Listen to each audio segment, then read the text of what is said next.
17,000 स्थायी शिक्षकों का वादा, लेकिन नियुक्ति हुई है अब तक वो शून्य है। पिछले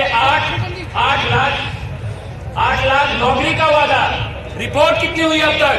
जीरो। और पिछले कितने साल से कोई भी नियुक्ति नहीं हुई। ये है बदहाली की स्थिति।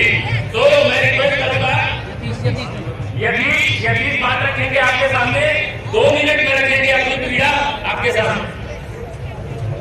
हेलो साथियों, DFPSC नीतीश कुमार आपके सामने कुछ टेक्निकल पॉइंट रखना चाहता हूँ। जिस तरह आप लोगों को सबको पता है, तेज बोलिए, 2015 के अंदर दिल्ली के अंदर गवर्नमेंट आई थी, उसने 20,000 वैकेंसीज का बजट पास कराया था। लेकिन आप सभी को पता होगा वैकेंसी कितनी आई? 0। दूसरे बजट के अंदर 9,623 वैकेंसी का बजट पास कराया था।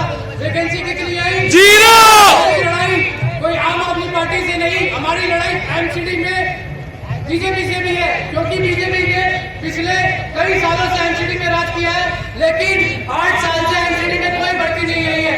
दिल्ली उच्च न्यायालय की तरफ से जो इन्होंने अपना हलफनामा दायर किया था, उसमें 27,142 वैकेंसी दिल्ली में खाली है।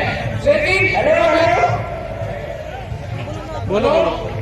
27,142 वैकेंसी में से दिल्ली में कोई भी वैकेंसी नहीं है। जब हमारा शिक्षा का अधिकार राइट टू एजुकेशन पास किया गया था, उसमें कहा गया था, उसमें साफ लिखा गया है कि 35 बच्चों के ऊपर एक शिक्षक होगा, वो भी स्किल टीचर। स्किल टीचर से मेरा अभिप्राय है कि स्किल टीचर सीटेट क्वालिफाई और परमानेंट टीचर होगा। लेकिन उस अधिनियम को पास होने में आज पूरे 7 साल हो गए हैं। 7 साल में एक भी वैकेंसी इस गवर्नमेंट ने या कि दिल्ली की किसी गवर्नमेंट ने निकाली। मेरी शिकायत तीनों गवर्नमेंटों से है, क्योंकि तीनों ने सिर्फ शिक्षा के नाम पर ये सब किया है। आप सभी को पता होगा, दिल्ली में NDC से लेकर IAS तक की भर्ती टाइम टू टाइम हो रही है, SSC के पेपर टाइम टू टाइम हो रहे हैं, लेकिन सिर्फ और सिर्फ शिक्षा में टीचर्स का एग्जाम कभी क्यों नहीं हुआ जाता? ये सिर्फ हमारी कम्युनिटी के साथ ही ऐसा क्यों कर रहे हैं? और अगर ये केजरीवाल सरकार कोई भी पॉलिसी बनाती है, वो सारी पॉलिसी असंवैधानिक है, क्योंकि जो भी पॉलिसी है वो आर रूल्स के अगेंस्ट है। और ये सब के सब अपना दिलगिरी श्रीमान LG साहब के ऊपर फोड़ दिया जाता है कि LG साहब हमारी पॉलिसी को पास नहीं करते। वो पास कैसे करेंगे जब वो आर रूल्स के अगेंस्ट है? दिल्ली के अंदर आर रूल्स के हिसाब से सिर्फ एक मिनट में हो सकती है इलेक्शन में, और दिल्ली सरकार 2-2 मिनट में 2-2 रिलैक्सेशन देना चाहती है।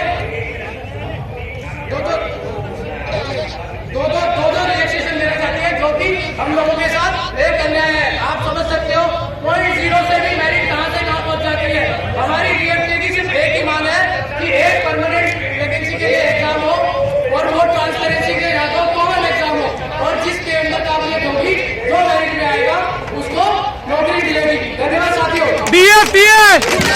DFPS Swaraj party.